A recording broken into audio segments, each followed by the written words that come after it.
Mon fils a dit « Le chien mange à table, toi à la cuisine ». Tout le monde a ri. Personne ne m'a défendue. Je suis restée silencieuse, j'ai baissé la tête et j'ai fait semblant que ça ne faisait pas mal. J'ai marché vers la cuisine et j'ai passé un seul appel. J'ai entendu de l'autre côté un simple « j'ai compris ». Ils ne savaient pas que cet appel. Aucun d'eux ne s'attendait à ça. Bonsoir à tous. Je m'appelle Catherine. J'ai 64 ans. Et ce que je vais vous raconter est l'histoire la plus difficile de ma vie. Avant de commencer, je vous demande gentiment de vous abonner à cette chaîne, de mettre un like sur cette vidéo et de me dire en commentaire d'où vous nous écoutez. Ça me ferait vraiment plaisir de savoir que mon histoire vous touche. Merci. Maintenant, je commence. Paris, hiver 2024. La neige tombait doucement à l'extérieur de l'appartement haussmannien dans le 8e arrondissement. Dehors, les réverbères éclairaient les flocons qui dansèrent dans le vent glacé de février. Les voitures passaient au ralenti sur l'avenue Montaigne, leurs phares perçant à peine l'obscurité blanche. À l'intérieur, la chaleur du chauffage central contrastait violemment avec le froid qui s'était installé dans mon cœur. La table était dressée avec un soin méticuleux. Nappe en lin blanc brodé, achetée lors d'un voyage en Provence il y a 20 ans. Porcelaine de Limoges que j'avais choisie moi-même après la mort de mon mari en 1992. Verres en cristal de Baccarat, héritage de ma belle-mère. Couverts en argent massif gravés aux initiales de la famille. Une bouteille de Château Margaux 2015 trônait au centre de la table, déjà entamée, son contenu rubis luisant sous les lumières du lustre en cristal. 12 personnes étaient assises autour de cette table ovale. Des rires fusaient de toutes parts. Des conversations croisées sur les vacances aux Maldives, les nouveaux restaurants à la mode, les investissements immobiliers rentables. L'odeur du gigot d'agneau aux herbes de Provence, que j'avais préparé pendant 4 heures, flottait encore dans l'air, mêlée au parfum entêtant des bougies parfumées à la vanille que Jade avait apportées. Moi, Catherine, 64 ans, je me tenais debout près du buffet ancien en acajou, prête à servir le dessert. Une tarte tatin maison que j'avais commencé à préparer dès 8 heures du matin. J'avais mis ma plus belle robe noire, celle en crêpe de soie que je gardais pour les grandes occasions. Mes cheveux gris étaient relevés en chignon impeccable. Je portais le collier de perles fines que ma mère m'avait offert le jour de mon mariage, en 1982. Mes mains étaient encore légèrement rouges d'avoir fait la vaisselle tout l'après-midi. Mon fils Alexandre, 38 ans, était assis en bout de table, à la place d'honneur. Costume Dior, gris anthracite, qui lui donnait l'air d'un banquier londonien. Chemise blanche immaculée, cravate, Hermès bleu marine. Montre Patek Philippe au poignet gauche, celle qui coûte 45 000 €. Cadeau qu'il s'était offert pour fêter sa promotion. Ses cheveux bruns étaient parfaitement coiffés en arrière, avec du gel. Son visage était celui d'un homme qui n'avait jamais douté de sa place dans le monde. Il avait ce sourire suffisant, satisfait, celui que je connaissais trop bien et qui me rappelait douloureusement celui de son père. À sa droite, Jade, sa petite amie depuis 8 mois seulement, 26 ans à peine, cheveux blonds platine, raides comme des baguettes, lissés chaque matin au fer pendant 1 heure, ongles rouges démesurément longs, ornés de petits cristaux Swarovski. Robe Versace et moulante couleur émeraude, qui laissait peu de place à l'imagination et qui, je le savais, avait coûté 3 000 € sur la carte bancaire d'Alexandre. Elle était influenceuse sur Instagram, 340 000 abonnés qui suivaient religieusement sa vie de luxe entièrement financée par mon fils.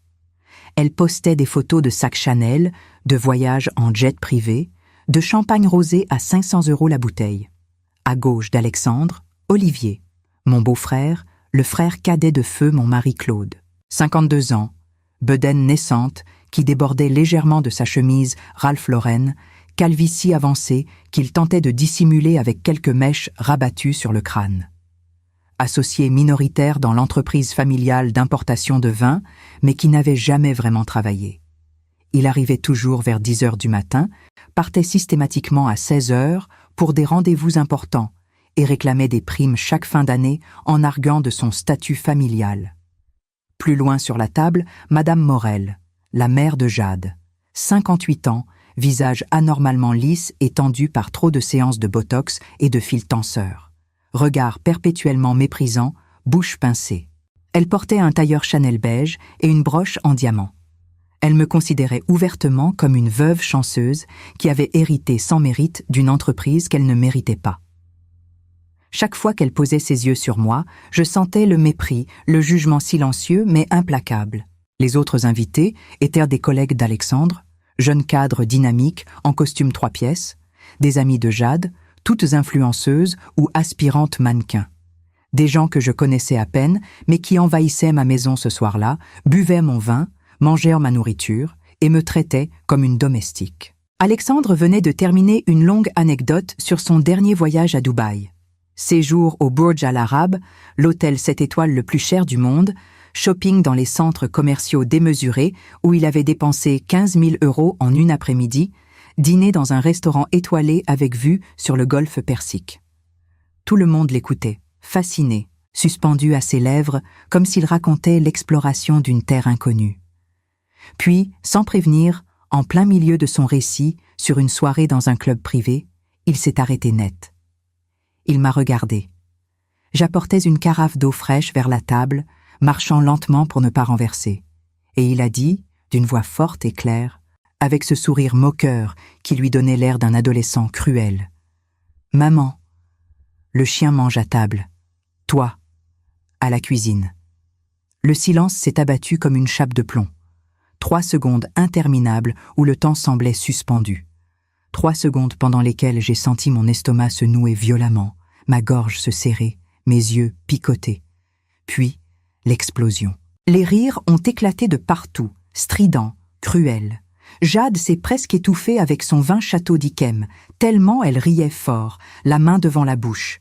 Olivier a tapé des mains comme un enfant ravi en criant « Excellent, excellent Alexandre !» avec des larmes de rire au coin des yeux. Madame Morel a souri. Pas un vrai sourire, mais ce rictus satisfait, haineux, celui de quelqu'un qui vient d'assister à l'humiliation publique de quelqu'un qu'il méprise. Certains invités ont ri nerveusement, mal à l'aise, mais n'osant pas sortir du groupe. D'autres ont baissé les yeux vers leur assiette, gênés mais silencieux. Personne, absolument personne ne m'a défendu. J'ai senti mes joues s'embraser. Mes mains ont tremblé. La carafe d'eau a failli glisser de mes doigts. J'ai regardé Alexandre droit dans les yeux. Mon fils unique. L'enfant que j'avais porté 9 mois dans mon ventre. Celui pour qui j'avais tout sacrifié pendant 38 ans. Il continuait de rire, visiblement très fier de sa blague, savourant les applaudissements de son public conquis. J'ai baissé la tête lentement. J'ai posé la carafe sur la table avec une précision calculée, sans faire de bruit. J'ai plié ma serviette de table soigneusement, comme si c'était le geste le plus important de ma vie. Puis, je me suis levé sans un mot. Mes talons aiguilles noirs ont claqué sur le parquet ciré en chêne massif. Chaque pas résonnait dans le grand salon silencieux. J'ai traversé la pièce sous les regards indifférents ou amusés. J'ai poussé doucement la porte de la cuisine. Derrière moi, presque immédiatement, les conversations ont repris leur cours normal. Les rires aussi. Comme si de rien n'était. Comme si je n'existais tout simplement pas. Quand j'ai refermé la porte derrière moi, le silence m'a enveloppé comme une couverture froide. J'ai enfin pu respirer profondément. Mais je ne tremblais pas de peur ou de tristesse. Je tremblais de rage pure, une rage froide, méthodique, contenue depuis trop longtemps, depuis des décennies peut-être. Et ce soir, cette rage ancienne venait brutalement de se réveiller. Et elle avait faim de justice. Dans la cuisine, je me suis appuyé des 2 mains sur l'évier en marbre blanc de Carrare. Le froid de la pierre a pénétré mes paumes. J'ai respiré profondément 3 fois, lentement, en comptant mentalement jusqu'à 10 à chaque expiration. Une technique de respiration que j'avais apprise il y a des années, quand les crises d'angoisse me réveillaient la nuit après la mort de Claude. J'ai levé les yeux vers la fenêtre au-dessus de l'évier. Mon reflet tremblait dans le verre embué par la vapeur du lave-vaisselle qui tournait encore. J'ai vu mon visage, 64 ans, cheveux gris argentés, rides profondes autour des yeux et de la bouche. Les marques du temps, du travail, des nuits blanches passées à gérer une entreprise que personne ne croyait capable de diriger. Je portais toujours ce collier de perles. Ma mère me l'avait offert le jour de mon mariage avec Claude, en juin 1982. Catherine, m'avait-elle dit, Ces perles viennent de ta grand-mère. Elles ont traversé 2 guerres, 3 générations de femmes fortes. Ne les oublie jamais. Je les ai touchées machinalement. Elles étaient chaudes contre ma peau. Dehors, la neige continuait de tomber doucement sur Paris. Les toits des immeubles haussmanniens étaient blancs. La ville semblait endormie, paisible. Mais à l'intérieur de moi, une tempête se levait. J'ai fermé les yeux. Et j'ai pensé à 3 moments que personne dans cette salle à manger ne connaissait. 3 moments qui avaient façonné tout ce que je suis devenue. 3 secrets enterrés depuis des décennies. Premier moment, 1985. J'avais 25 ans. Alexandre avait 3 ans à peine. Un petit garçon blond aux yeux bleus qui courait partout dans l'appartement en riant. Mon mari Claude dirigeait déjà l'entreprise familiale d'importation de vins fins. Nous habitions ce même appartement dans le 8e arrondissement, hérité de son père. Un après-midi de novembre, j'étais rentrée plus tôt que prévu d'un rendez-vous médical annulé. J'avais ouvert la porte du bureau de Claude et je l'avais trouvé, avec sa secrétaire, Valérie, 22 ans, brune aux jambes interminables. Sur le bureau en acajou, nos papiers de mariage éparpillés par terre. Il ne m'avait même pas entendu entrer. Quand Claude m'avait finalement vu, figé dans l'embrasure de la porte, il était devenu blanc comme un linge. Valérie avait fui en courant, à moitié habillée. Claude était tombé à genoux. Il avait pleuré, supplié. « Catherine, pardonne-moi. C'est la première fois, je te le jure. Je ne sais pas ce qui m'a pris. Je t'aime tellement. Pense à Alexandre. Ne détruis pas notre famille. » J'avais 25 ans, pas de diplôme universitaire, pas de métier, pas d'argent à moi. Alexandre dépendait entièrement de nous deux. Alors j'avais englouti ma douleur, j'avais ravalé mon humiliation, et j'étais restée. Mais quelque chose en moi s'était brisé ce jour-là, quelque chose qui ne s'était jamais réparé. Deuxième moment, 1992. Claude est mort dans un accident de voiture sur l'autoroute A10, entre Paris et Bordeaux. Il revenait d'une réunion avec des producteurs de vin. Collision frontale avec un camion à 4 heures du matin. Mort sur le coup. Il avait 39 ans. La police m'avait téléphoné à 6 heures du matin. J'avais réveillé Alexandre, qui avait alors seulement 10 ans. Je lui avais dit que papa était parti au ciel. 3 jours plus tard, au cabinet du notaire Maître Dupont, rue de Rivoli, j'avais appris que Claude m'avait tout légué. L'appartement, l'entreprise, les comptes bancaires, tout. Sa famille était furieuse, son frère Olivier surtout. Cette entreprise appartient aux hommes de la famille Delacroix depuis 1947. Une femme ne peut pas diriger ça. Tu ne connais rien au vin, Catherine. J'avais souri poliment, signé les papiers et pris les rênes. Les 6 premiers mois avaient été un cauchemar. Les fournisseurs ne me prenaient pas au sérieux. Les clients demandaient à parler à un homme compétent. Les employés me testaient constamment, arrivaient en retard, ignoraient mes instructions. Mais j'avais tenu bon. J'avais appris, seul. La nuit, après avoir couché Alexandre, j'avais dévoré des livres sur la gestion d'entreprise, sur les vins, sur la comptabilité. J'avais assisté à des salons professionnels, toujours la seule femme au milieu de centaines d'hommes en costume. Et en 5 ans, j'avais doublé le chiffre d'affaires. Ouvert des bureaux à Lyon et Bordeaux. Signé des contrats avec des châteaux prestigieux. L'entreprise Delacroix Importation était devenue une référence dans le secteur. Mais pour mon fils Alexandre, pour sa famille, pour le monde entier, j'étais juste la veuve qui avait eu de la chance. Troisième moment, 2003. Alexandre avait 17 ans, élève brillant au lycée Janson de Sailly. Il voulait intégrer HEC, comme son père avant lui. Il commençait à s'intéresser à l'entreprise, me posait des questions sur les chiffres, les stratégies commerciales. Un soir, à table, je lui avais expliqué une décision difficile que j'avais prise. Refuser un gros contrat avec un distributeur malhonnête qui proposait des prix alléchants mais travaillait avec des producteurs peu scrupuleux. Alexandre m'avait regardé avec cet air condescendant, le même qu'il avait ce soir dans la salle à manger, et il avait dit « Maman, tu ne comprends pas? En affaires, il faut être pragmatique. Papa l'aurait accepté ce contrat. Mais bon, tu es une femme. Tu ne peux pas comprendre ces choses-là. 17 ans. mon propre fils. J'avais senti quelque chose se briser à nouveau en moi. À partir de ce jour-là, j'avais commencé à observer Alexandre différemment. J'avais vu comment il me parlait avec cette légère condescendance. Comment il ignorait mes conseils. Comment il parlait de reprendre l'entreprise familiale comme si je n'en étais que la gardienne temporaire. Et c'est là que l'idée avait germé. 12 mars 2005. Alexandre venait d'avoir 19 ans. Il venait d'intégrer HEC. Il voulait faire un stage dans l'entreprise pendant l'été. Il était euphorique, plein d'énergie, convaincu que son destin était tracé.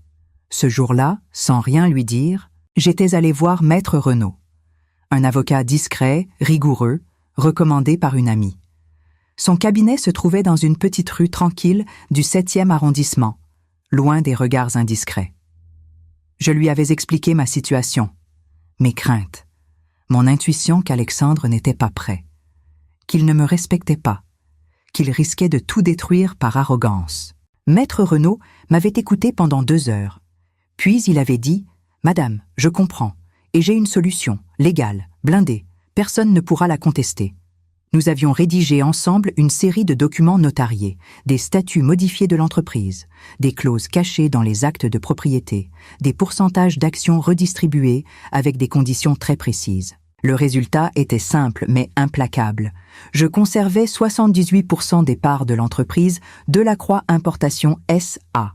Alexandre en recevait 15%. Olivier gardait ses 7%. Mais surtout, Alexandre ne pouvait rien vendre, rien dissoudre, rien transférer sans mon autorisation écrite et notariée. Il pouvait diriger l'entreprise au quotidien, prendre des décisions opérationnelles. Mais il ne pouvait jamais, jamais en devenir propriétaire absolu. Tant que je serais vivante, je serais la véritable patronne. Ces documents avaient été enregistrés au greffe du tribunal de commerce, signés devant notaire, légalement inattaquables. Et je n'en avais parlé à personne. Ni à Alexandre, ni à Olivier, ni à qui que ce soit. Pendant 20 ans, j'avais laissé Alexandre croire qu'il était le patron. Je l'avais laissé diriger, prendre les décisions courantes, signer les contrats, négocier avec les clients. Je l'avais laissé s'installer dans son illusion de pouvoir. Et pendant 20 ans, j'avais observé, j'avais attendu, j'avais espéré qu'il changerait, qu'il me respecterait enfin, qu'il comprendrait tout ce que j'avais fait. Mais ce soir, dans cette salle à manger, avec cette phrase cruelle lancée devant tout le monde, « Le chien mange à table, toi à la cuisine », j'avais compris que ce moment n'arriverait jamais. Alexandre ne changerait pas tout seul. Il avait besoin d'une leçon, une vraie, une qui marquerait sa vie à jamais. Et cette leçon, j'allais la lui donner. Dans la cuisine, j'ai sorti mon téléphone portable de la poche de ma robe. Un iPhone 13, simple, sans fioriture. J'ai ouvert le répertoire. Le numéro n'y était pas enregistré, par sécurité. Mais je le connaissais par cœur. J'ai composé les 10 chiffres, lentement, avec une précision presque cérémonielle. 2 sonneries, puis une voix masculine, posée, professionnelle. Oui, Madame Catherine, c'était Maître Renaud, mon avocat, mon allié secret depuis 20 ans. Le seul qui connaissait toute la vérité. J'ai pris une grande inspiration. Dehors, un flocon de neige s'est écrasé contre la vitre de la cuisine. Et j'ai dit, d'une voix claire et ferme, 4 mots qui allaient tout changer. Activer le protocole Aurora. Silence à l'autre bout du fil, puis, sans la moindre hésitation. J'ai compris. Ce sera fait dans 48 heures. J'ai raccroché sans ajouter un mot. Mes mains ne tremblaient plus. Mon cœur battait calmement, régulièrement. J'ai remis le téléphone dans ma poche. Dehors, Paris dormait sous la neige. Dans la salle à manger, les rires continuaient. Alexandre racontait une nouvelle histoire. Personne ne pensait à moi. Mais dans 48 heures, tout allait basculer. Et pour la première fois depuis des années, j'ai souri. Un vrai sourire. Celui d'une femme qui venait de reprendre le contrôle de sa vie. J'ai remis le téléphone dans ma poche. Mes mains ne tremblaient plus. Mon cœur battait calmement, régulièrement, comme celui d'un général qui vient de donner l'ordre de bataille décisif. J'ai regardé autour de moi. La cuisine où j'avais passé des milliers d'heures. Les placards en chêne massif que j'avais fait installer en 1995 avec mes propres économies. Le grand plan de travail en granit noir où j'avais préparé tant de repas pour Alexandre quand il était enfant. Les casseroles en cuivre suspendues au mur, héritées de ma mère. Combien de fois m'étais-je tenue exactement ici, dans cette même position, à me demander si j'avais pris les bonnes décisions? Combien de nuits blanches avais-je passé ici, assise sur cette chaise près de la fenêtre, à calculer les budgets de l'entreprise pendant qu'Alexandre dormait paisiblement dans sa chambre? Combien de sacrifices, combien d'humiliations avalées en silence? Trop, bien trop. Mais ce soir, tout cela allait enfin servir à quelque chose. Le protocole Aurora. Un nom que Maître Renaud et moi avions choisi ensemble en 2005. Aurora, comme l'aube. Le moment où la lumière chasse l'obscurité. Le moment où tout redevient visible. Ce protocole était simple. Dès que je prononçais ces mots, Maître Renaud devait envoyer une série de documents officiels à toutes les parties concernées. La banque BNP Paribas qui gérait les comptes de l'entreprise, le greffe du tribunal de commerce de Paris, les associés minoritaires et bien sûr, Alexandre lui-même. Ces documents révéleraient la vérité que j'avais gardée secrète pendant 20 ans, qu'il n'était pas le véritable propriétaire de l'entreprise Delacroix Importation, que je l'étais, que je l'avais toujours été, et que sans mon autorisation écrite et notariée, il ne pouvait strictement rien faire. 48 heures. Dans 2 jours, Alexandre recevrait le premier email. Le premier choc. Le début de la fin de son arrogance. J'ai pris une grande inspiration. J'ai lissé ma robe noire. J'ai vérifié mon chignon dans le reflet de la fenêtre. Puis j'ai ouvert la porte de la cuisine et je suis retournée dans la salle à manger. Les conversations continuaient. Personne n'avait remarqué mon absence prolongée. Ou plutôt, personne ne s'en souciait. Alexandre était toujours au centre de l'attention. Il racontait maintenant une anecdote sur une négociation commerciale qu'il avait menée avec un distributeur allemand. Je lui ai dit, « Soit vous acceptez mes conditions, soit je pars. » Et vous savez quoi? Il a cédé en moins de 5 minutes. Tout le monde applaudissait. Jade le regardait avec des yeux émerveillés, comme s'il venait de décrocher la lune. Olivier levait son verre en criant « Bravo Alexandre, tu es un vrai requin !» Je me suis assise discrètement à ma place, au bout de la table, près de la fenêtre. L'endroit le moins visible. L'endroit où on met les invités dont on veut oublier la présence. Madame Morel m'a lancé un regard méprisant. Elle a murmuré quelque chose à l'oreille de Jade, qui a pouffé de rire en me regardant. J'ai souri intérieurement. Riez tant que vous voulez. Dans 48 heures, vous ne rirez plus du tout. J'ai pris mon verre de vin. Un château Margaux, que j'avais moi-même sélectionné lors d'un voyage à Bordeaux l'année dernière. J'ai bu lentement, savourant chaque gorgée. Sous la table, j'ai touché l'anneau que je portais à l'annulaire droit. Une émeraude sertie dans de l'or blanc. Cet anneau appartenait à ma grand-mère paternelle. Elle me l'avait donné sur son lit de mort, en 1980, quand j'avais 20 ans. « Catherine », m'avait-elle dit d'une voix faible, « cet anneau a une histoire. Je l'ai porté le jour où j'ai dû prendre la décision la plus difficile de ma vie. Le jour où j'ai quitté ton grand-père parce qu'il me traitait comme une domestique. Garde-le.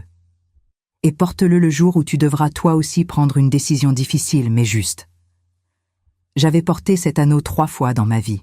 La première fois en 1985, quand j'avais décidé de rester avec Claude malgré son infidélité.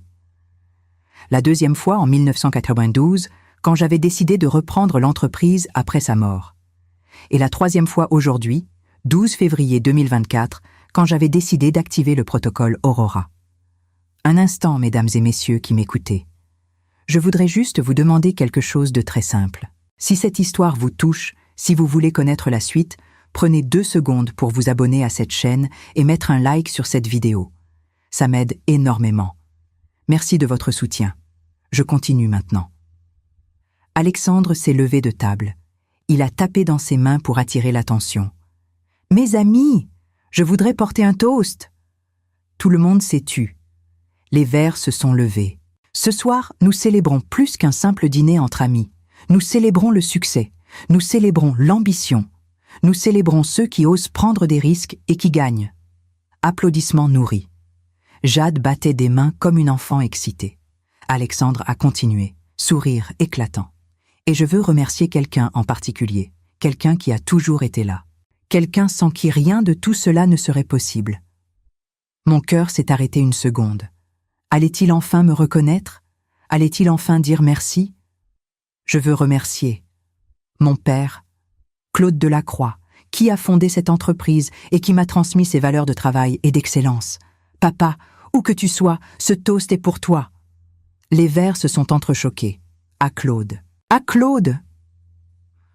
Moi, assise dans mon coin, invisible, j'ai senti quelque chose se durcir définitivement dans ma poitrine.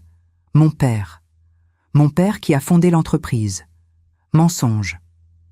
L'entreprise avait été fondée par son grand-père en 1947. Claude l'avait héritée. Et c'est moi qui l'avais sauvé de la faillite en 1995, quand les dettes s'accumulaient. Mais pour Alexandre, seuls les hommes comptaient. Seuls les hommes construisaient. Les femmes? Elles n'étaient que des figurantes dans l'histoire des grands hommes. J'ai bu mon vin jusqu'à la dernière goutte. Et j'ai attendu. 48 heures. Plus que 48 heures avant que le masque ne tombe. Avant que la vérité n'explose en plein visage de mon fils arrogant. Le dîner s'est terminé vers minuit. Les invités sont partis un par un. Remercions Alexandre pour cette soirée magnifique. Personne ne m'a dit au revoir. Jade est restée dormir dans la chambre d'Alexandre. Olivier est parti en titubant légèrement, trop de vin. Madame Morel est partie dans un taxi, sans un regard pour moi. J'ai ramassé les assiettes sales. J'ai nettoyé la table. J'ai rangé la cuisine. Comme toujours. Seul. Dans le silence de la nuit parisienne. Vers 1h du matin, tout était propre, impeccable. Comme si cette soirée n'avait jamais eu lieu. Je suis allée dans ma chambre. J'ai enlevé ma robe noire. J'ai détaché mon collier de perles. J'ai enlevé mon anneau en émeraude et je l'ai posé délicatement sur ma table de nuit. Je me suis couchée. Et pour la première fois depuis des années, j'ai dormi profondément, sans cauchemar, sans angoisse, parce que je savais qu'enfin, justice allait être rendue. Le lendemain et le jour suivant sont passés normalement. Alexandre est allé au bureau, moi aussi. Nous nous sommes croisés sans vraiment nous parler, comme d'habitude. 2 étrangers vivant sous le même toit. Et puis, le 3e jour, lundi 14 février 2024, à 8h47 précise du matin, tout a basculé. Lundi 14 février 2024. Saint-Valentin. 8h47 du matin. Alexandre était dans son bureau avenue Hoche. Un bureau spacieux au 5e étage, avec vue sur l'Arc de Triomphe. Mobilier design italien. Fauteuil en cuir noir. 3 écrans d'ordinateur alignés sur son bureau en verre. Il buvait son café habituel. Un double expresso bio qu'il commandait chaque matin dans la boulangerie en bas de l'immeuble. Il parcourait ses emails professionnels en écoutant de la musique classique. Son téléphone a vibré. Notification email.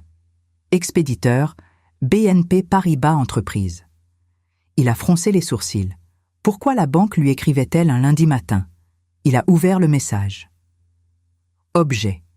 Révision urgente de titularité patrimoniale. Delacroix Importation S.A. Alexandre a senti son estomac se contracter légèrement.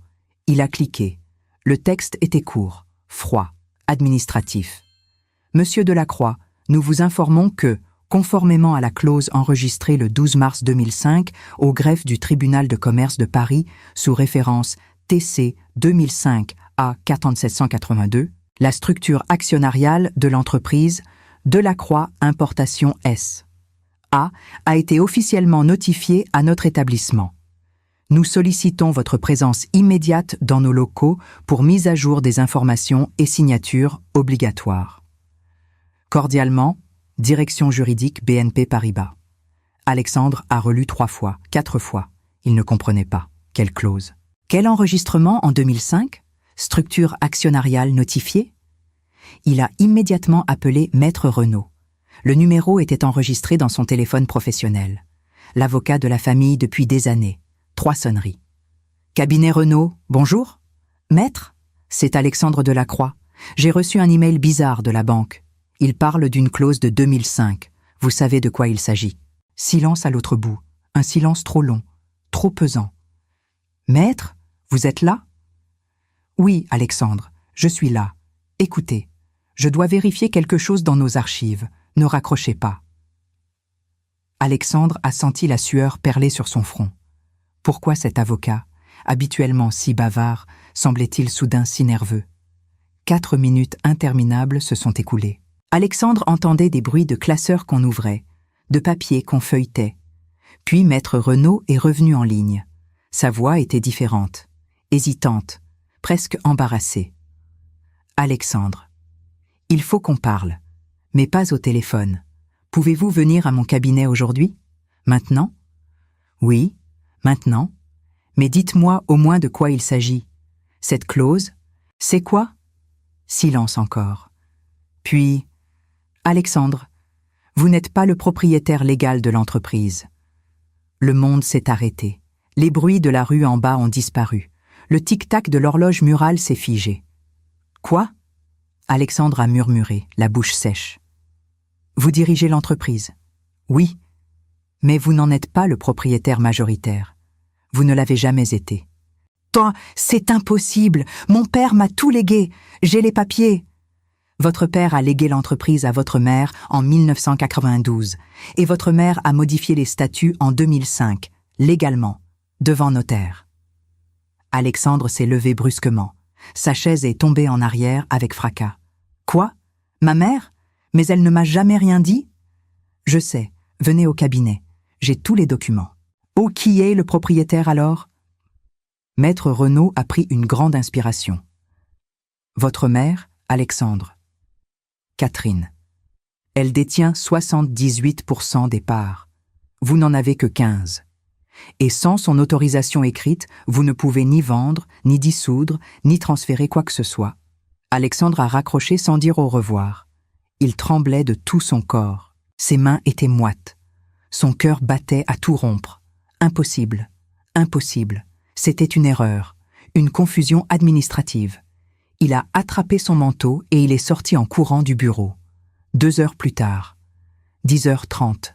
Cabinet de Maître Renaud, rue de Varennes, 7e arrondissement. Alexandre était assis dans un fauteuil en velours bordeaux. En face de lui, Maître Renaud, 60 ans, cheveux gris, lunettes rondes, étalait des documents sur son bureau ancien en bois massif. « Voilà, Alexandre, les statuts modifiés de l'entreprise, signés le 12 mars 2005, enregistrés au greffe, notariés par Maître Dupont. » Alexandre a pris les papiers. Ses mains tremblaient tellement qu'il pouvait à peine lire. Mais les mots étaient là, clairs, indiscutables. La Société de la Croix Importation S.A. est composée comme suit. Madame Catherine Delacroix, 78% des parts sociales. Monsieur Alexandre Delacroix, 15% des parts sociales. Monsieur Olivier Delacroix, 7% des parts sociales. Plus bas, Monsieur Alexandre Delacroix est nommé directeur exécutif avec pouvoir de gestion quotidienne. Toutefois, toute décision stratégique majeure incluant, mais ne se limitant pas à vente partielle ou totale de l'entreprise, dissolution, fusion, acquisition, transfert patrimonial, cession de parts, modification des statuts, nécessite l'approbation écrite et notariée préalable de Madame Catherine Delacroix. Alexandre a levé les yeux vers Maître Renaud. Pourquoi elle a fait ça? L'avocat a croisé les mains sur son bureau. Je ne peux pas répondre à cette question. C'est entre vous et votre mère. Vous le saviez depuis le début? Oui. Et vous ne m'avez rien dit. Je suis l'avocat de votre mère, Alexandre, pas le vôtre. Mon devoir est envers elle. Alexandre s'est levé d'un bond, il a jeté les papiers sur le bureau. C'est une trahison. Une putain de trahison. Non, c'est de la prévoyance. Alexandre est sorti en claquant la porte. 12h30. Alexandre est rentré à l'appartement comme un fou. Il a monté les escaliers 4 à 4 sans attendre l'ascenseur. Il a ouvert la porte d'entrée avec violence. J'étais dans le salon, assise dans mon fauteuil préféré près de la fenêtre. Je lisais Le Monde. Je buvais tranquillement mon thé à la camomille dans ma tasse en porcelaine blanche. Quand il est entré, j'ai levé les yeux calmement, comme si de rien n'était. « Bonjour Alexandre, tu rentres tôt aujourd'hui. » Il s'est arrêté net au milieu du salon. Son visage était rouge, ses poings serrés, ses yeux injectés de sang. « Maman, qu'est-ce que tu as fait ?» J'ai posé ma tasse doucement sur la soucoupe. Le tintement du cristal a résonné dans le silence. J'ai bu du thé. Pourquoi? Ne joue pas à ça avec moi. Sa voix a explosé dans l'appartement, si fort que les cadres au mur ont tremblé. La banque, maître Reynaud, ils m'ont dit que l'entreprise n'est pas à moi, que tu as tout manigancé en 2005. J'ai reposé mon journal calmement sur mes genoux. Manigancé? Non, j'ai simplement protégé ce que j'ai construit. Ce que tu as construit? Il hurlait maintenant. C'est mon père qui a construit cette entreprise. Je me suis levé lentement. J'ai marché vers lui avec des pas mesurés. Non, Alexandre, ton père l'a hérité. Moi, je l'ai sauvé de la faillite. Il m'a regardé comme si j'étais devenue folle. Tu mens. J'ai souri tristement. Va vérifier les comptes de 1995. Tu verras que l'entreprise était endettée à hauteur de 2 millions de francs. C'est moi qui ai négocié avec les créanciers. C'est moi qui ai trouvé de nouveaux clients. C'est moi qui ai tout reconstruit pendant que toi tu jouais avec tes petites voitures dans ta chambre. Ses lèvres tremblaient. Pourquoi tu ne m'as jamais rien dit? Parce que j'espérais que tu me respecterais sans avoir besoin de le savoir. Silence. Mais samedi dernier, tu m'as prouvé le contraire. Ses yeux se sont écarquillés. Il a compris. C'est à cause de ma blague? C'est pour ça que tu fais tout ça? Je l'ai regardé droit dans les yeux. Ce n'était pas une blague, Alexandre. C'était une humiliation, devant 12 personnes, et tu as ri avec eux. Il a baissé la tête. Mais je n'avais pas fini. J'ai marché vers le buffet ancien. J'ai ouvert le tiroir du bas avec une petite clé dorée que je garde toujours sur moi. J'ai sorti la fameuse chemise en cuir marron. Je l'ai posée sur la table basse entre nous deux. Ouvre. Alexandre a regardé la chemise comme si c'était une bombe. Ses mains tremblaient. Il a fini par l'ouvrir. À l'intérieur, des dizaines de documents, tous datés de 2005, tous signés, tous notariés. Il a lu le premier, puis le deuxième, puis le troisième. Je voyais son visage changer d'expression à chaque page. L'incrédulité, la colère, puis quelque chose de pire, la réalisation. 78%. Il a murmuré. Tu as 78%. Oui, depuis 2005. Oui, et je n'ai que 15%. Oui. Il a levé les yeux vers moi. Pour la première fois, j'ai vu quelque chose dans son regard que je n'avais jamais vu, de la peur. Ça veut dire que je ne peux rien faire sans toi? Exactement. Je ne peux pas vendre l'entreprise? Non. Je ne peux pas la transférer? Non. Je ne peux pas prendre de décision majeure? Pas sans mon autorisation écrite et notariée. Il est tombé assis sur le canapé. Ses épaules se sont affaissées. Pourquoi tu as fait ça? Je me suis assise en face de lui, j'ai croisé les mains sur mes genoux. Parce qu'en 2003, tu m'as dit que je ne comprenais rien aux affaires, que j'étais juste une femme. Tu avais 17 ans. Il a fermé les yeux. Et parce qu'en 2005, quand tu es entré dans l'entreprise, tu m'as traité comme une secrétaire. Tu ignorais mes conseils. Tu parlais par-dessus moi dans les réunions. Ma voix est devenue plus dure. Et parce que pendant 20 ans, tu as cru que tout était dû. Tu as vécu dans cette illusion que tu avais construite alors que c'était moi qui avais tout fait. Alexandre a ouvert les yeux. Ils étaient rouges. Maman, je ne savais pas. Si, tu savais. Tu as choisi de ne pas voir. Il a baissé la tête. Qu'est-ce que tu vas faire maintenant? J'ai respiré profondément. Ça dépend de toi. Il a relevé la tête brusquement. Comment ça? Tu as 6 mois, Alexandre. 6 mois pour me prouver que tu peux changer, que tu peux me respecter, que tu peux reconnaître tout ce que j'ai fait. Et si je ne change pas? Ma voix est devenue glaciale. Alors je vends l'entreprise, à quelqu'un d'autre, et tu n'auras aucun mot à dire. Le silence est tombé comme une chape de plomb. Alexandre me regardait comme s'il me voyait pour la première fois de sa vie. Tu ferais vraiment ça? Oui. Tu détruirais l'héritage de papa? J'ai souri amèrement.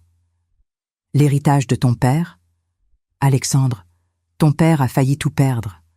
C'est moi qui ai construit cet héritage. Et si tu ne le mérites pas, je le donnerai à quelqu'un qui le mérite. Il s'est levé lentement. Il a ramassé les documents. Il les a regardés une dernière fois, puis il m'a regardé. Je suis désolée, maman. Pourquoi exactement? Pour samedi, pour la blague, pour tout. Les excuses ne suffisent pas. Les actions parlent plus fort. Il a hoché la tête lentement. 6 mois? 6 mois. Il est parti vers sa chambre sans ajouter un mot. Je suis restée seule dans le salon. Le soleil de février entrait par les grandes fenêtres. Paris brillait dehors. J'ai repris ma tasse de thé. Elle était tiède maintenant. Mais je l'ai bue quand même. Pour la première fois depuis des années, je me sentais légère. Pas parce que j'avais gagné, mais parce que j'avais enfin dit la vérité. Le lendemain, Alexandre est allé au bureau très tôt. Il a convoqué Olivier dans son bureau. Il lui a tout expliqué. Olivier est devenu fou de rage. Quoi? Catherine nous a trahis? Non, elle nous a protégés de nous-mêmes. Olivier ne comprenait pas. Mais Alexandre commençait à comprendre. Les jours suivants, j'ai observé mon fils changer petit à petit. Il me consultait avant les décisions importantes. Il me demandait mon avis. Il écoutait mes suggestions. Jade a essayé de le convaincre de me poursuivre en justice. « Bébé, cette vieille t'a arnaqué. On peut attaquer. » Alexandre l'a regardé froidement. Ma mère ne m'a pas arnaqué. Elle m'a éduqué. 3 semaines plus tard, Jade était partie. Alexandre avait rompu. Olivier a été progressivement écarté de l'entreprise. Ses parts ont été rachetées. Il n'a plus jamais remis les pieds dans nos bureaux. Et moi, Catherine, j'ai continué à diriger dans l'ombre. Mais cette fois, tout le monde le savait. Et tout le monde me respectait, enfin. Mars 2024. 3 semaines après la révélation. Les choses avaient changé, pas du jour au lendemain, mais progressivement, comme une plante qui pousse lentement mais sûrement. Alexandre arrivait au bureau à 8 heures maintenant. Pas à 10 heures comme avant. Il passait me voir dans mon bureau avant de commencer sa journée. « Bonjour maman, tu as bien dormi ?» C'était nouveau, ces petites attentions, ces questions simples mais sincères. Au début, j'étais méfiante. Je pensais que c'était du théâtre, une stratégie pour me manipuler. Mais au fil des jours, j'ai vu quelque chose dans ses yeux, quelque chose de différent, du respect, mais aussi de la honte. Un matin, il est entré dans mon bureau avec un dossier. « Maman, j'ai une proposition de contrat avec un distributeur italien. Mais avant de signer, je voulais ton avis. » J'ai pris le dossier. Je l'ai lu attentivement. Les chiffres étaient bons. Les conditions acceptables. C'est un bon contrat. Tu peux signer. Il a souri. Un vrai sourire. Pas celui arrogant d'avant. Merci.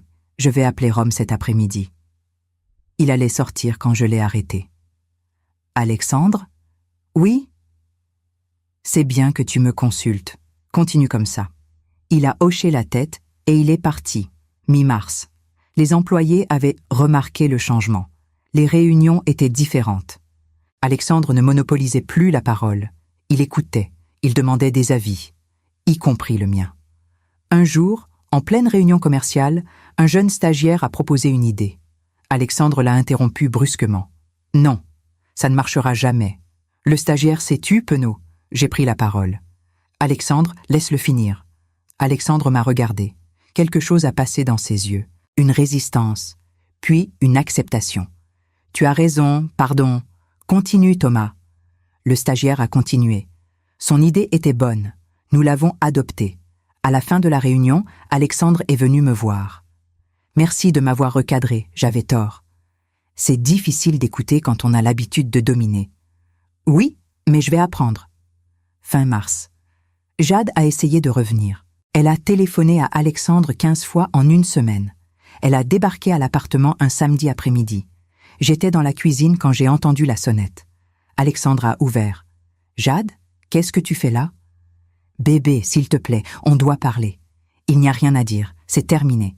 Mais je t'aime. » J'ai entendu Alexandre soupirer. « Non, Jade, tu aimais mon argent. Tu aimais le statut. Mais tu ne m'aimais pas moi. C'est ta mère qui te monte la tête. Cette vieille folle t'a manipulé. » Le ton a changé. La voix d'Alexandre est devenue froide. « Ne parle jamais de ma mère comme ça. Jamais. Maintenant pars. »« Alexandre, pars. » J'ai entendu la porte claquer, puis le silence. Alexandre est entré dans la cuisine. Il m'a regardé. « Tu as entendu ?»« Oui. Je suis désolée qu'elle t'ait insulté. Ce n'est pas grave. Elle est partie. C'est tout ce qui compte. Il s'est assis à table. Il avait l'air fatigué. Maman, est-ce que tu crois que je peux vraiment changer? Je me suis assise en face de lui. Tu es déjà en train de changer. Je le vois. Mais est-ce que ça suffira? Est-ce que dans 6 mois, tu ne vendras pas l'entreprise? J'ai réfléchi longuement avant de répondre. Ça dépend. Est-ce que tu changes parce que tu as peur de perdre l'entreprise ou parce que tu as vraiment compris? Il a baissé les yeux. Les deux. Au début, c'était juste la peur.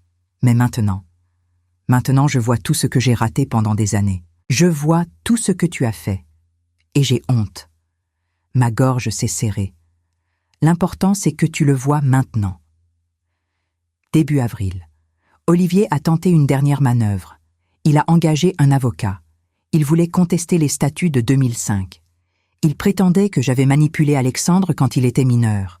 Maître Renaud a ri au téléphone quand il m'a raconté ça. Catherine, cet homme est pathétique. Alexandre était majeur. Les documents sont parfaitement légaux. Il n'a aucune chance. Laissez-le essayer. Il perdra de l'argent pour rien. Effectivement, 3 semaines plus tard, le juge a rejeté la demande d'Olivier. Il a même été condamné à payer les frais de justice. Alexandre m'a appelé depuis le tribunal. « Maman, on a gagné. » Olivier est furieux. « Bien, maintenant il va peut-être nous laisser tranquilles. Il dit qu'il ne nous parlera plus jamais. Tant mieux, on n'a pas besoin de parasites. » J'ai entendu Alexandre rire, un rire léger, libéré, mi-avril. Un soir, Alexandre est rentré avec un grand bouquet de pivoine rose, mes fleurs préférées. « C'est pour toi. » J'étais surprise. « Pourquoi ?»« Si, parce que je ne t'ai jamais offert de fleurs. En 38 ans, jamais. » J'ai pris le bouquet. Les larmes me sont montées aux yeux. « Merci, Alexandre. » Il s'est approché, il m'a prise dans ses bras. Doucement, maladroitement. « Pardon, maman, pour tout. » J'ai fermé les yeux. J'ai respiré son odeur. Mon fils, mon petit garçon devenu homme. Enfin, je te pardonne. Nous sommes restés comme ça pendant de longues minutes, dans le salon baigné par la lumière dorée du soir parisien. Et j'ai su, à cet instant précis, qu'il avait vraiment changé. Pas complètement, pas parfaitement. Mais assez. Assez pour que je lui fasse à nouveau confiance. Assez pour que je sache que l'entreprise serait en bonnes mains. Fin avril. Nous avons organisé une réunion avec tous les employés. Alexandre a pris la parole devant tout le monde. J'ai une annonce à faire. À partir d'aujourd'hui, le nom de l'entreprise change. Des murmures ont parcouru la salle. Nous ne nous appelons plus Delacroix Importation. Nous nous appelons Catherine un fils, importation de vin fin. Le silence s'est abattu. Puis quelqu'un a applaudi. Puis un autre. Puis toute la salle. Je suis restée assise, figée. Les larmes coulaient sur mes joues. Alexandre s'est tourné vers moi. « C'est toi qui as construit tout ça, maman. Il est temps que tout le monde le sache. » J'ai souri à travers mes larmes, et j'ai su que j'avais gagné, pas contre lui, mais pour lui. Mai 2024, 4 mois après la révélation. Le changement de nom de l'entreprise avait fait du bruit dans le secteur. Les journaux spécialisés en parlaient. Catherine and Fils, quand une pionnière sort enfin de l'ombre, titrait La Revue du vin de France. Des journalistes voulèrent m'interviewer. Je refusais poliment. Je n'avais pas fait tout ça pour la gloire. Je l'avais fait pour la justice, pour la vérité. Mais Alexandre insistait. « Maman, les gens doivent savoir. Ton histoire peut inspirer d'autres femmes. » Je ne suis pas un symbole, Alexandre. Je suis juste une mère qui a protégé son travail. Justement, c'est ça qui est puissant. J'ai fini par accepter une interview. Une seule. Pour un magazine économique féminin. La journaliste était jeune, 30 ans environ. Elle s'appelait Mathilde. Elle avait des yeux brillants de curiosité. « Madame Catherine, pourquoi avoir attendu si longtemps pour révéler la vérité ?» J'ai réfléchi avant de répondre. Parce que j'espérais ne jamais avoir à le faire. J'espérais que mon fils me verrait, me respecterait, sans avoir besoin de preuves juridiques. Et qu'est-ce qui a déclenché la révélation? Une phrase. Une seule phrase humiliante devant 12 personnes. Ça n'a été la goutte de trop. Mathilde prenait des notes frénétiquement. Que diriez-vous aux femmes qui vivent des situations similaires? J'ai regardé par la fenêtre de mon bureau. Paris s'étendait devant moi.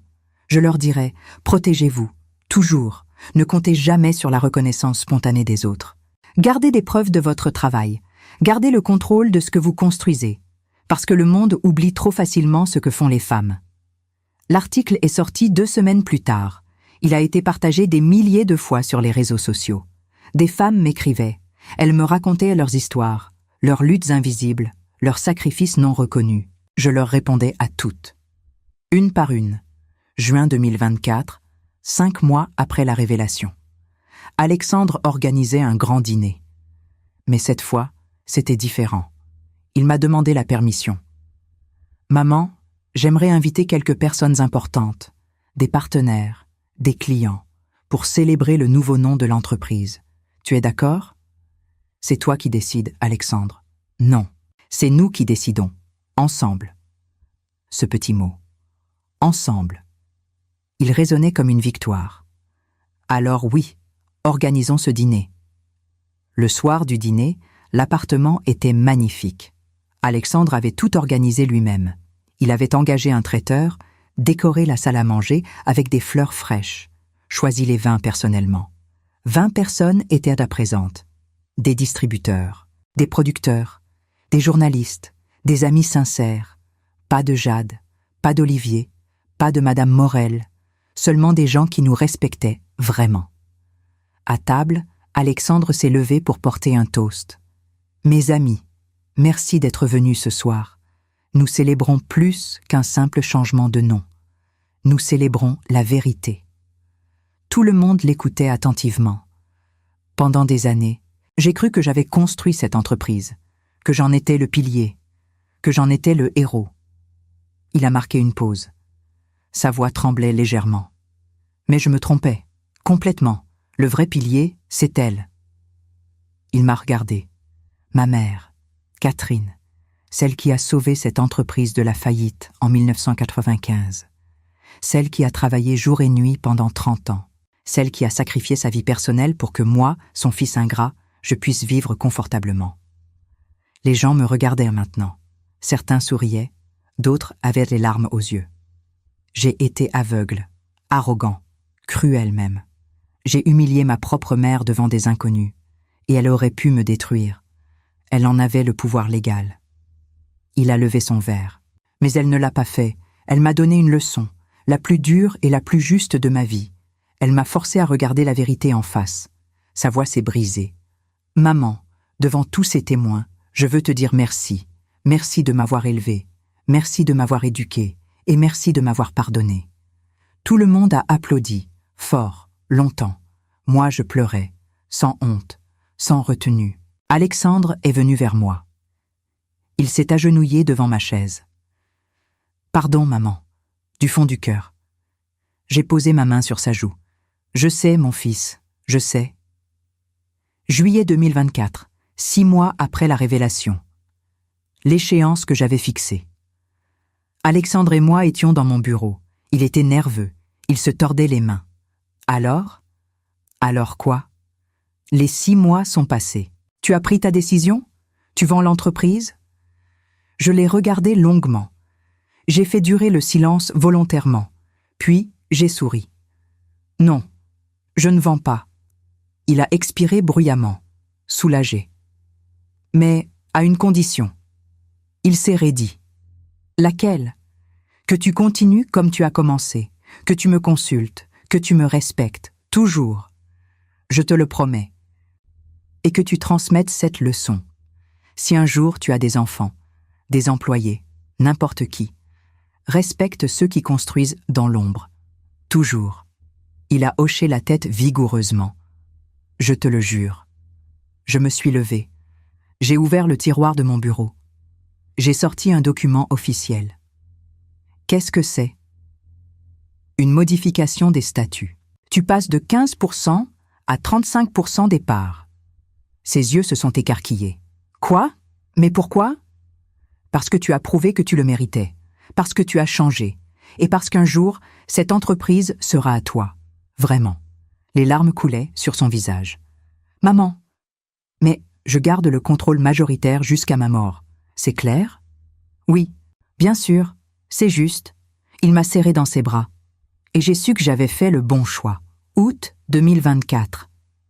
Nous sommes partis en vacances ensemble, pour la première fois depuis des années, juste lui et moi, dans le sud de la France, à Cassis. Nous marchions sur la plage au coucher du soleil. Les vagues léchaient nos pieds nus. Maman, oui? Tu es heureuse maintenant. J'ai regardé l'horizon, le soleil orange qui disparaissait lentement dans la mer. Oui, Alexandre, je suis heureuse. Il a souri. Et moi aussi. Parce que j'avais enfin trouvé ce que je cherchais depuis 30 ans. Pas la vengeance, pas la victoire, mais la reconnaissance et l'amour véritable de mon fils. Décembre 2024, 10 mois après la révélation. Noël approchait. L'appartement sentait le sapin et les épices. J'avais décoré moi-même, avec soin, comme chaque année. Guirlandes dorées, boules rouges, une crèche provençale sur le buffet. Alexandre m'aidait à mettre la table. Pas comme un invité, comme un fils, vraiment. Les assiettes en porcelaine blanche ou les bleues? Les blanches, c'est plus élégant. D'accord. Et pour les verres? Non, les cristaux de baccarat, ceux de ma grand-mère. Il souriait en disposant chaque élément avec précision. Jamais je ne l'aurais imaginé faire ça il y a 1 an. Nous attendions 8 invités. Pas 50, pas des inconnus. Des gens qui comptaient vraiment. Maître Renaud et sa femme. Mathilde, la journaliste devenue amie. 2 anciens employés fidèles. Et 3 nouveaux partenaires commerciaux que nous avions rencontrés ensemble. Pas de parasites. Pas de faux semblants. Maman, tu crois que j'étais vraiment si terrible avant? Je me suis arrêtée. J'ai posé la nappe que je tenais. Tu n'étais pas terrible, Alexandre. Tu étais aveugle. C'est différent. J'ai tellement honte quand j'y repense. La honte est utile si elle te fait grandir, inutile si elle te paralyse. Il a réfléchi. Tu as raison. Les invités sont arrivés vers 19h. L'atmosphère était chaleureuse, sincère. Les conversations coulaient naturellement, les rires aussi. Maître Renaud m'a glissé à l'oreille. « Catherine, je suis fière de vous. Vous avez réussi ce que peu de mères réussissent. » Quoi donc? Transformer votre enfant sans le briser. Ces mots m'ont touché profondément. À table, Alexandre a à nouveau porté un toast. Mais cette fois, c'était différent. Ce n'était pas théâtral, c'était intime. Je veux juste dire merci à ma mère, pour sa patience, pour sa force, et pour ne pas m'avoir abandonné quand je le méritais. Tout le monde a levé son verre, mais sans applaudissements, juste des sourires complices. Après le dîner, Alexandre et moi sommes restés seuls dans le salon. Les invités étaient bas partis. La ville scintillait derrière les fenêtres. « Maman, je peux te poser une question ?»« Bien sûr. Qu'est-ce que tu aurais fait si je n'avais pas changé? Si après 6 mois, j'étais resté le même ?» J'ai bu une gorgée de tisane. J'ai réfléchi longuement. Honnêtement, j'aurais vendu, sans hésiter. Il a pâli. Vraiment? Oui, parce qu'une entreprise sans respect n'est qu'une coquille vide. L'argent ne suffit pas, il faut des valeurs. Il a hoché la tête lentement. Et maintenant, tu es sûr que je ne vais pas redevenir comme avant? Non, je ne suis sûr de rien. Mais je te fais confiance, c'est différent. Il a souri tristement. Je ne te décevrai plus jamais. Ne fais pas de promesses impossibles. Fais juste de ton mieux chaque jour. Janvier 2025. Nouvelle année, nouveau départ. L'entreprise se portait mieux que jamais. Les chiffres étaient excellents. L'ambiance au bureau aussi. Alexandre dirigeait avec fermeté, mais aussi avec humanité. Il écoutait, il consultait, il respectait. Un matin, il est entré dans mon bureau avec une enveloppe. Qu'est-ce que c'est? Ouvre. À l'intérieur, une lettre manuscrite. Son écriture. 3 pages. Chère maman, je t'écris cette lettre parce que certaines choses doivent être écrites pour être vraies. Je veux que tu saches que tu es la femme la plus forte que je connaisse. Tu as survécu à la trahison de papa. Tu as survécu à sa mort. Tu as relevé une entreprise au bord de la faillite. Tu as élevé seul un fils ingrat. Et malgré tout ça, tu ne t'es jamais plainte. Tu n'as jamais abandonné. Je ne suis pas sûre que j'aurais eu cette force. Je t'aime, maman. Vraiment. Ton fils, Alexandre. J'ai pleuré en lisant, des larmes chaudes, libératrices. Quand j'ai relevé les yeux, Alexandre me regardait. C'est vrai, chaque mot. Je me suis levée, je l'ai serré dans mes bras. Merci, mon fils. Mars 2025. 1 an après la révélation. Nous avons organisé une cérémonie discrète au bureau pour célébrer 1 an de Catherine & Fils. Tous les employés étaient présents. Certains avaient préparé des discours, d'autres des cadeaux symboliques. Une jeune stagiaire, Sophie, 23 ans, s'est levée. « Madame Catherine, je veux vous dire merci. Grâce à vous, j'ai compris qu'une femme peut diriger une entreprise sans s'excuser d'exister. » Applaudissements. Un autre employé, Marc, 50 ans. « Vous m'avez embauché il y a 15 ans quand personne ne voulait de moi. Vous m'avez fait confiance. Je ne l'oublierai jamais. » Applaudissements encore. Alexandre a pris la parole en dernier. « Il y a 1 an, j'étais un homme arrogant qui croyait tout savoir. Aujourd'hui, je suis un homme humble qui sait qu'il a encore tout à apprendre, et ma meilleure professeure, c'est elle. » Il m'a tendu la main. Je me suis levée. Nous nous sommes tenus côte à côte. 2 générations, 2 visions, mais un seul respect. Avril 2025. Le printemps était revenu. Les cerisiers fleurissaient dans les rues de Paris. Un matin, Alexandre est entré dans mon bureau avec un grand sourire. « J'ai une nouvelle. Bonne ou mauvaise ? Très bonne. J'ai rencontré quelqu'un. Mon cœur a bondi. Vraiment ? Qui ? Elle s'appelle Élise. Elle est avocate, spécialisée en droit des entreprises. Elle est intelligente, drôle et surtout, elle ne s'intéresse pas à mon argent. Comment tu le sais ? Parce qu'elle gagne plus que moi. » J'ai ri, un vrai rire. « Alors c'est parfait. Quand est-ce que je la rencontre ?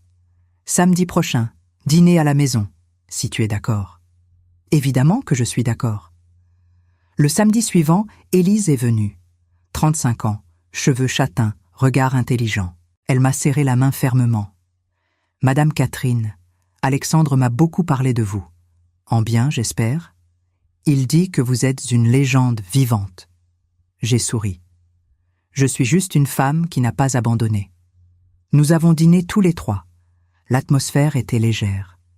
Élise posait des questions pertinentes sur l'entreprise, sur mon parcours, sans flagornerie, juste avec curiosité sincère. À la fin du repas, Alexandre est allé chercher le dessert dans la cuisine. Élise s'est penchée vers moi. « Madame, je veux que vous sachiez quelque chose. Alexandre m'a raconté ce qui s'est passé il y a 1 an. La phrase cruelle. Votre réaction. Tout. Et je pense que vous avez eu raison. Parfois, les hommes ont besoin d'une leçon brutale pour ouvrir les yeux. » J'ai souri. « Vous me plaisez, Élise. Vous aussi. » Mai 2025, 14 mois après la révélation. Je me suis réveillée un matin avec une sensation étrange, une légèreté, une paix profonde. J'ai regardé par la fenêtre de ma chambre. Paris se réveillait doucement, le soleil dorait les toits haussmanniens. J'ai pensé à tout le chemin parcouru, à la douleur, au sacrifice, aux humiliations, mais aussi à la victoire, à la reconnaissance, à l'amour retrouvé. J'ai pensé à cette soirée de février 2024, à cette phrase horrible. Le chien mange à table, toi à la cuisine. Et j'ai réalisé quelque chose. Cette phrase, aussi cruelle soit-elle, avait été le déclic nécessaire. Sans elle, je n'aurais jamais osé activer le protocole Aurora. Alexandre n'aurait jamais changé. Nous aurions continué dans ce mensonge confortable mais toxique. Parfois, il faut toucher le fond pour remonter. Parfois, il faut briser pour reconstruire. Et parfois, une mère doit être impitoyable pour sauver son fils. Décembre 2025, 2 ans après la révélation. Noël à nouveau. Cette fois, nous étions 4 à table. Catherine, Alexandre, Élise et Maître Renaud, que nous avions invités comme un membre de la famille. Alexandre a levé son verre. À ma mère, la femme qui m'a donné 2 vies. La première en me mettant au monde, la seconde en me remettant à ma place. Rire. Et surtout, La femme qui a prouvé qu'on peut être forte sans être cruelle, qu'on peut punir sans détruire, qu'on peut aimer en étant exigeante. Il m'a regardé dans les yeux. « Je t'aime, maman. »« Je t'aime aussi, mon fils. » Nous avons trinqué. Le cristal a chanté. Dehors, la neige tombait à nouveau sur Paris. Mais cette fois, dans mon cœur, c'était le printemps.